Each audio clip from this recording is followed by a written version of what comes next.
ఇది నా 10th class batch అమ్మాయి పాప మెచ్యూర్ అయింది. ఫంక్షన్కి వెళ్ళాము. 10th క్లాస్ కలవడం అంటే ఒక స్వీట్ మెమరీ కదా. వాళ్ళ ఫ్యామిలీతో పాటు వచ్చారు పిల్లలందరూ కూడా. ఫోన్ పెట్టేవారు ఎవరు లేరు పెట్టమంటే మా హస్బెండ్ చూడండి ఫోన్ అంత బాగా పెట్టారు. మీ హస్బెండ్ కూడా పెడతారు పెడితే పెట్టించుకొని బాగా పెట్టించు, అంతేకాని ఇలా పిచ్చి పిచ్చి గీతలు మాత్రం పెట్టించు. నేను కూడా బాగా ఎంజాయ్ చేయండి.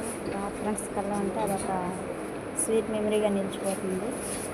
నాకైతే చాలా హ్యాపీగా అనిపించింది. ఫంక్షన్కి అందరూ వస్తున్నారు మా ఫ్రెండ్స్, పాత ఫ్రెండ్స్ అంటే. నేను 2 days నుంచి ప్రిపేర్ అయ్యాను. మా హస్బెండ్ అయితే ఇంకా ఒకటే మీ ఫ్రెండ్స్ అతను గొప్ప అయిపోతున్నారు, ఇంకా ఏంటి అంత విశేషం, అంత విశేషం ఏమంటుంది, చదువుకున్న రోజులన్నీ గుర్తుకొచ్చినట్టు అనిపిస్తుంది. కన్నవారింటికి వెళ్తే అంత హ్యాపీనెస్ వస్తుంది, పాత ఫ్రెండ్స్ కలిసి అంత హ్యాపీనెస్ వస్తుంది. అందుకని ఆ సంతోషంతో నేను పిల్లలు తీసుకుని కూడా ఫ్యామిలీతో పాటు చిన్న పిల్లలని తీసుకుని ఆ ఫొటోస్ అప్లోడ్ చేసాను. చూడండి ఎంత హ్యాపీనెస్ వచ్చింది.